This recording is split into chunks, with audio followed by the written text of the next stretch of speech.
जय हिंद, जय भारत, जय वाणिज्य। मैं राघव तिवारी आप सभी का एसएनटी क्लासेस में स्वागत करता हूँ। आइए आज हम क्लास 12 में बीकॉम का अकाउंट के अंतर्गत पढ़ेंगे issue and redemption of debenture. सब टॉपिक के अंतर्गत डिवेंचर ट्रस्ट डीड, ऋणपत्र ट्रस्ट अनुबंध के बारे में हम पढ़ेंगे। ये होता क्या है, सबसे पहले हम ये जान लें कि किसी भी कंपनी में जब ऋण पत्रधारियों की संख्या अधिक होती है तो उनकी तरफ से एक ट्रस्टी की नियुक्ति की जाती है ऋण पत्रधारियों के द्वारा। जो क्या करते हैं, उनका काम ये होता है कि कंपनी ऋण पत्रों के बदले में जो संपत्तियां प्रभार के रूप में रखी है वे उसकी सिक्योरिटी अपने अंडर में ले लेते हैं और उसे वो देखते हैं और क्या करते हैं, उसको देख रेख करते हैं ताकि कंपनी उसको बिना किसी सूचना के उसे बेच न पाए। तो जो ट्रस्टी होते हैं वह ट्रस्टी ऋणपत्र एक कंपनी के और ट्रस्टी के बीच एक अनुबंध होता है। वह अनुबंध यह दर्शाता है कि प्रभार रखी गई संपत्तियों को कंपनी यूज तो करेगी लेकिन वह उसे तब तक नहीं बेच सकती जब तक ऋण पत्रधारियों का उद्देश्य पूरा न हो जाए, मतलब उनकी जो मूल राशि और ब्याज की राशि है भुगतान न कर दी जाए। तो इस प्रकार का कंपनी और ट्रस्टी के बीच का जो अनुबंध होता है उसे ही हम ऋणपत्र ट्रस्ट अनुबंध के नाम से जानते हैं। आइए इसके बारे में थोड़ा सा लिख लेते हैं।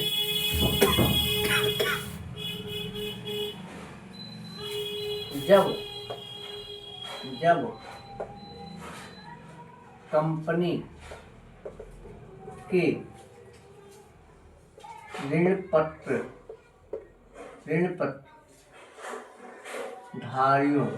ऋणपत्रधारियों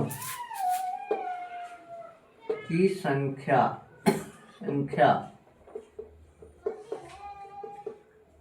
अधिक होती है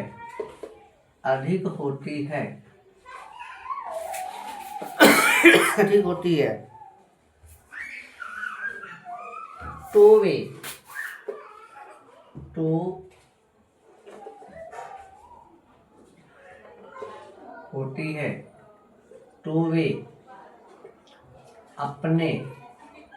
अपने हितों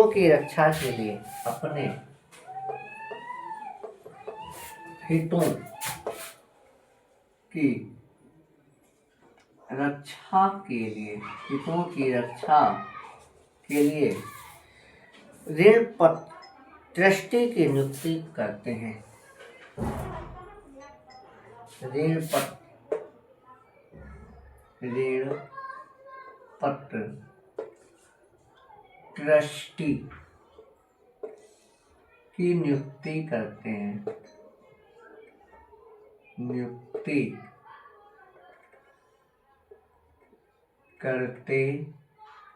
हैं। ट्रस्टी को प्रभार के द्वारा ट्रस्टी को प्रभार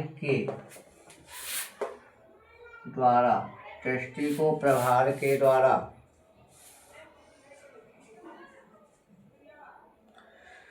कंपनी की संपत्तियां बंधक रख दी जाती हैं। कंपनी की संपत्तियां बंधक रख दी जाती हैं।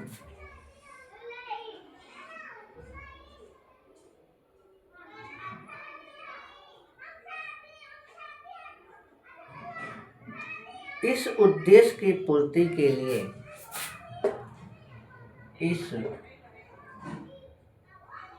उद्देश्य इस उद्देश्य की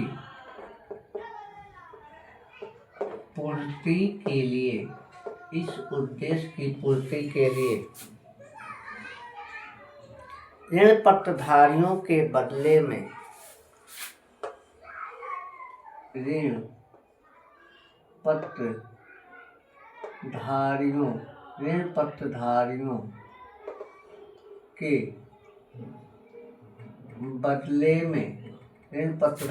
के बदले में नियुक्त ट्रस्टी के पक्ष में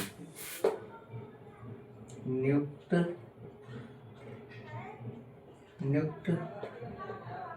ट्रस्टी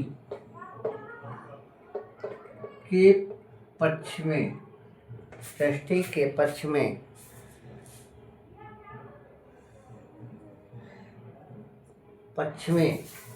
बनाया गया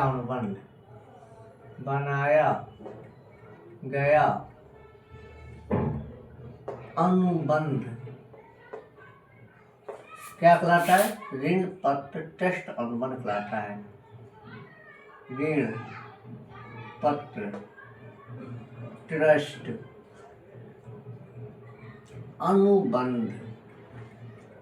अनुबंध कहलाता है। मतलब ट्रस्टी और कंपनी के बीच में जो भी कॉन्ट्रैक्ट होता है, लिखित समझौता होता है, उसे हम क्या कहते हैं? ऋण पत्र ट्रस्ट अनुबंध के नाम से हम जानते हैं।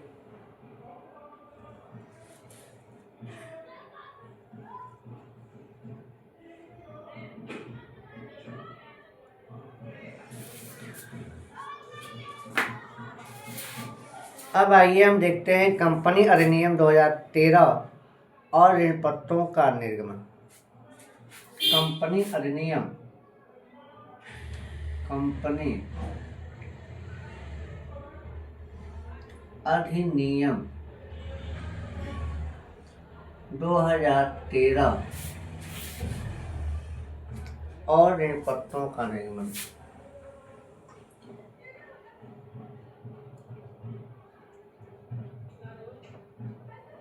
ऋण पत्रों का निर्गमन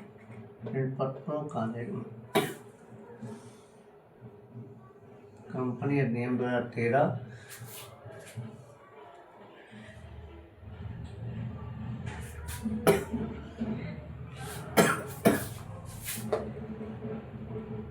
ऋण पत्रों के निर्गमन के संबंध में कंपनी अधिनियम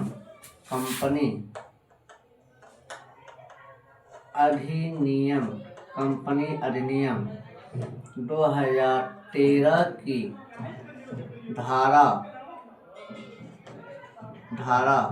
71 में निम्न व्यवस्थाएं की गई हैं।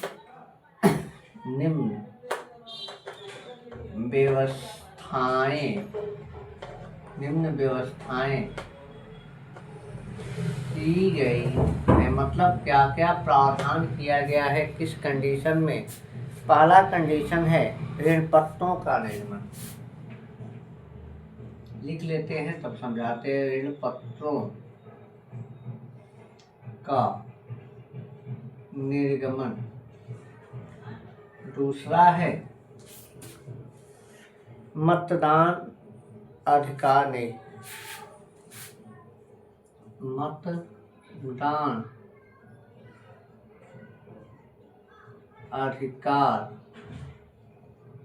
नहीं।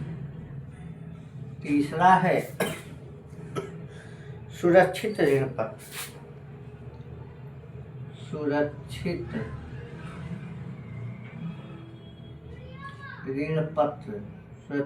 पत्र। चौथा है ऋण पत्र शोधन कोष। ऋण पत्र शोधन कोष। पांचवा है ऋण पत्र ट्रस्टी की नियुक्ति। ऋण पत्र ट्रस्टी की नियुक्ति। और अंतिम है निर्गमन शर्तों का पालन। निर्गमन शर्तों का पालन।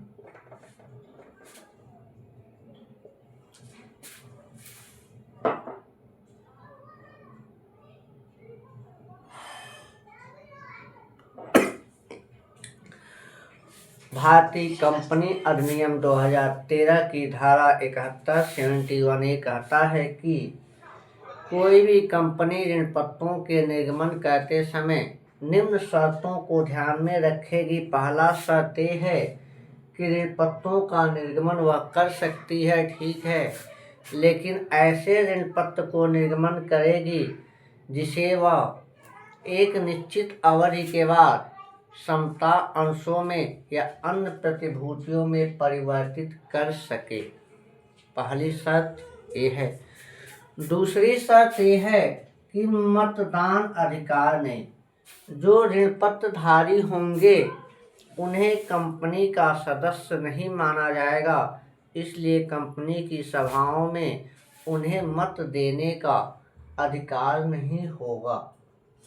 सुरक्षित ऋण पत्र कहने का मतलब यह है कि कंपनी अधिनियम 2013 की धारा 71 ये कहता है कि कोई भी कंपनी जब ऋण पत्रों का निर्गमन करेगी तो उस दशा में वह चार्ज अर्थात बंधक के रूप में अपनी कोई संपत्ति रखेगी गिरवी के रूप में, जिससे ऋण पत्र सुरक्षित हों और ऋण पत्रधारियों का क्या कहते हैं जो हित है वह सुरक्षित हो, इसलिए वह सुरक्षित ऋण पत्रों का ही निर्गमन कर सकती है कोई भी कंपनी।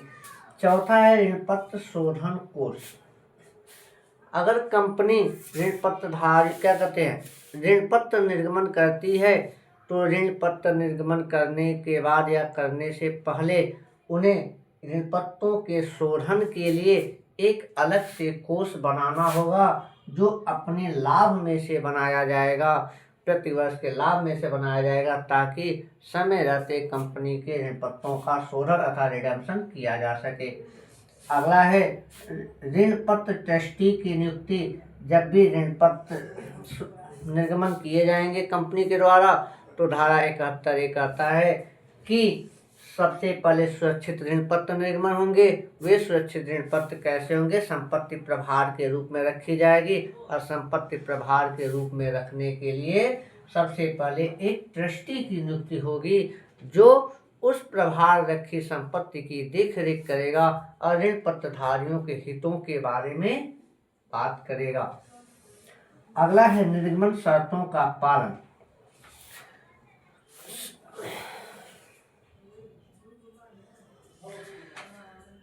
अंतिम जो प्रावधान है वह प्रावधान ये है कि कंपनी ऋण पत्रों का निर्गमन करने से पहले ऋण पत्रों पर लगने वाले ब्याज की भुगतान की अवधि, ठीक, और ऋण पत्रों की राशि के भुगतान रिडेम्पशन की अवधि, सारी बातों का पहले से ही ऋण पत्रधारियों को बता देंगे या ऋण पत्र पे पूर्ण रूप से अंकित होगा, लिखा जाएगा। ये काम कंपनी को करना होगा। इस कंडीशन के बाद ही कंपनी ऋण पत्रों का निर्गमन कर सकती है। आशा करते हैं ये आपको समझ में आया होगा। आइए एक छोटा क्वेश्चन देखने से पहले एक चीज बता दें, कंपनी अपने ऋण पत्रों का निर्गमन एट पर सम मूल्य पे, एट डिस्काउंट छूट पे और एट प्रीमियम अधिमूल्य पे निर्गमन कर सकती है। इसकी एंट्री सेम वैसे ही होगा जैसे हम शेयर में करते हैं, बस यहाँ पे डिवेंचर शब्द जुड़ेगा। जब किस्तों में डिवेंचर का निर्गमन होता है, एप्लीकेशन अलॉटमेंट और फर्स्ट कॉल सेकंड कॉल की मांग होती है, ड्यू होता है, पेमेंट होता है। जैसे शेयर में एंट्री करते थे वैसे ही डिवेंचर में भी करेंगे। एक क्वेश्चन छोटा सा देखते हैं, आइए इसी टॉपिक में।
देखिए क्वेश्चन दिया है,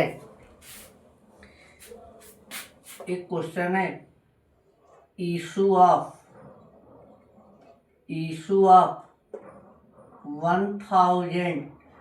12% डिवेंचर 12% डिवेंचर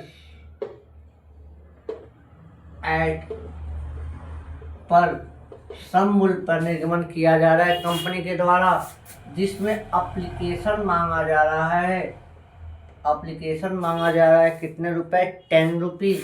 एप्लीकेशन मांगा जा रहा है 10 रुपीज। अलॉटमेंट मांगा जा रहा है 40 रुपीज और फर्स्ट कॉल मांगा जा रहा है 25 रुपीज और सेकेंड एंड फाइनल कॉल मांगा जा रहा है 25 रुपीज। कह रहा है कि सभी राशियां प्राप्त हो गई, सभी राशियां प्राप्त हो गई। कंपनी की पुस्तक में आवश्यक जर्नल प्रविष्टियां करने के लिए कह रहा है। तो आइए जी इस क्वेश्चन को लगाते हैं। छोटा सा क्वेश्चन है, टॉपिक भी समझ में आ जाएगा और एंट्री भी समझ में आ जाएगी।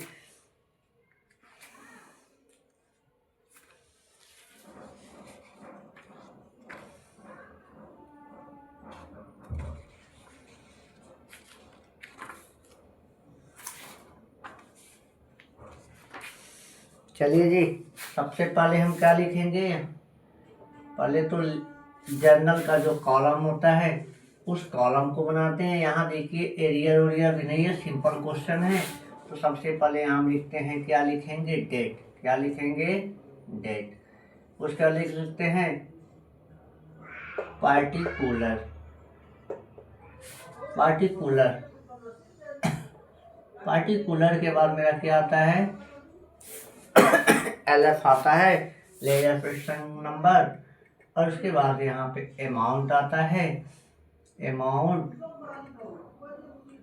और उसके बाद यहाँ पे अमाउंट। हम जब शेयर में और एंट्री करते थे, प्राप्त करने एप्लीकेशन प्राप्त करने की एंट्री होती थी, क्या? Bank account debit to share application account. तो यहाँ पे एप्लीकेशन के जगह पे डिवेंचर का प्रयोग करेंगे। पैसा पहले प्राप्त होगा, एप्लीकेशन पहले आएगा हर दशा में, डिवेंचर की दशा में भी, और क्या कहते हैं, शेयर की भी दशा में। यहाँ सबसे पहले एंट्री एप्लीकेशन प्राप्त करने की एंट्री होगी, bank account debit to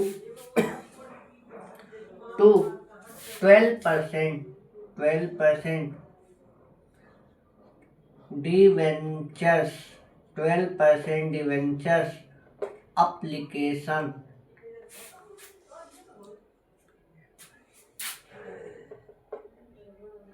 applications account narration लिखेंगे being debentures application money received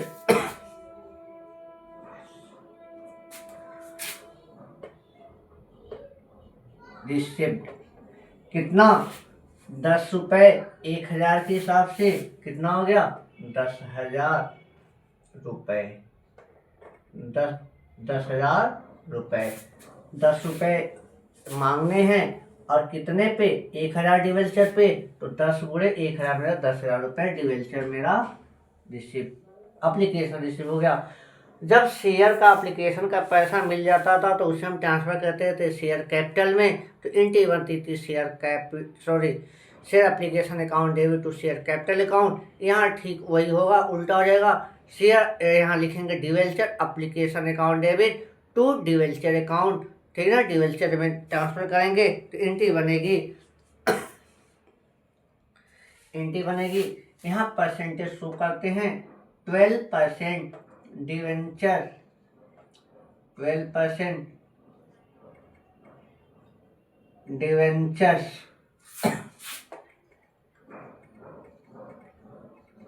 application account debit to 12% debentures account 12% debentures account being transferred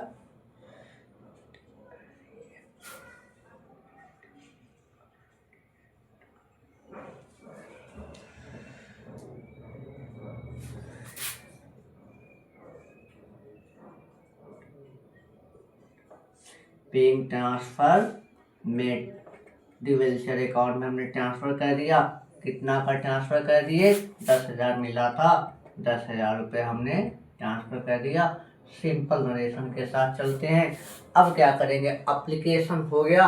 application के बाद मेरे पास अलॉटमेंट ड्यू करेंगे, तो अलॉटमेंट ड्यू करने की एंट्री जब शेयर में जाते थे तो एंट्री बनती थी share allotment account debit to share capital, तो यहाँ एंट्री बनेगी debenture allotment account debit to debenture account. पहले ड्यू करेंगे तो चलिए करते हैं 12%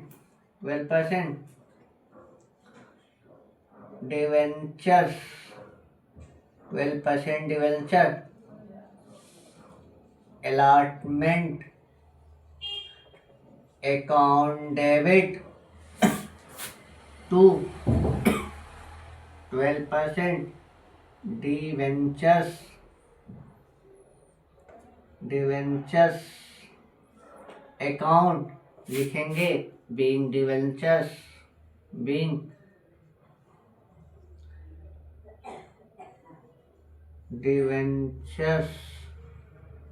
allotment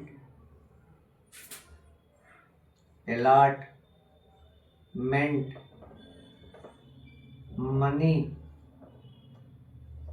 due being debenture allotment money due 40 रुपये 40 रुपये अलॉटमेंट है, 1,000 अर्थात 40,000 रुपये हमें मांग करने हैं अलॉटमेंट पे। यहाँ कोई एरियर कोई बकाया कुछ भी नहीं है, अर्थात जितनी राशि मांगी गई थी उतनी राशि ही हमें मिलेगी। तो इसको देख लें, तो चलते हैं आगे की एंट्री की तरफ।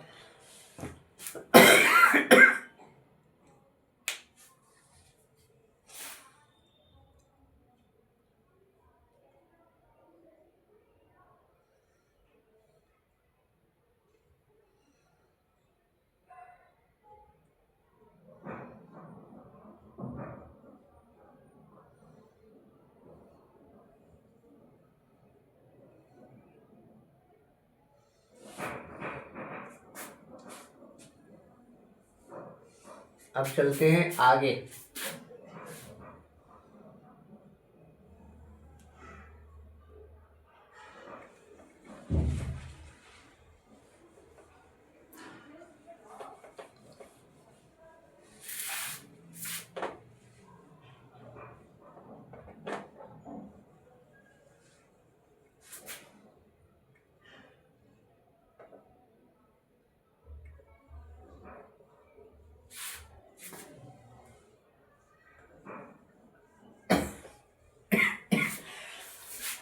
अब हम डिवेंचर अलॉटमेंट का पैसा प्राप्त करेंगे। इंटी बन शेयर में जब जाते थे इंटी बनती थी share allotment account debit bank account debit to share allotment account. तो यहाँ पे इंटी बनेगी bank account debit to debenture allotment account. 12% percentage जोड़ देते हैं, क्योंकि परसेंटेज यहाँ शो करना होता है कि कितने परसेंट का डिवेंचर है। तो आइए लिखते हैं bank account debit to debenture allotment account being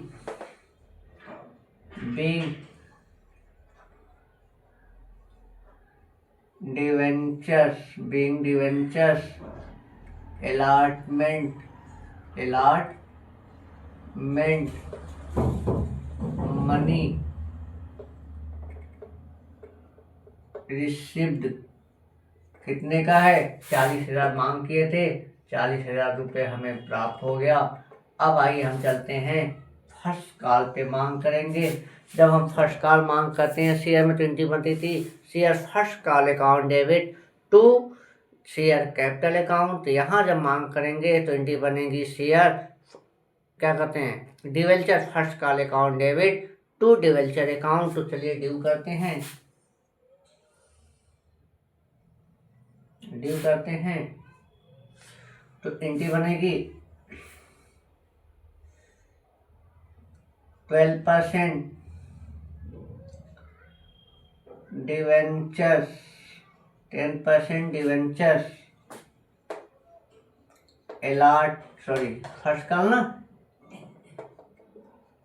first call account debit to 12%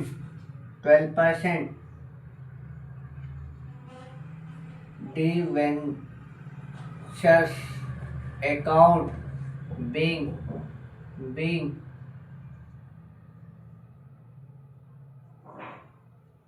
debentures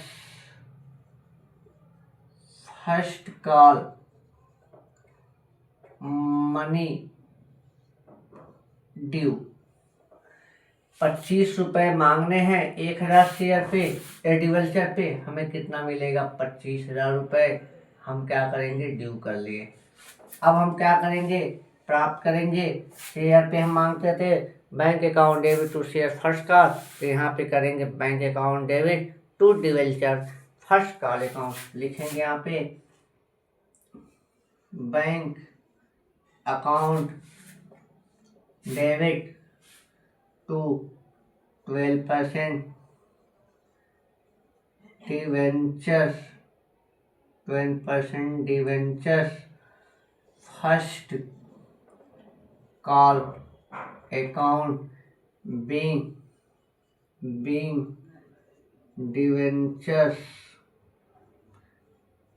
debentures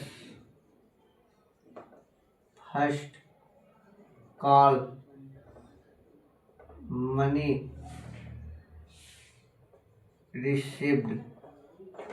कितना हो गया 25,000 रुपये। 25,000 रुपये हमने प्राप्त कर लिए। ये फर्स्ट कॉल ड्यू हो गया। अब हमें अंतिम याचना की राशि मांग करना है, फाइनल कॉल को मांग करना है। तो चलिए इसको भी देख लेते हैं।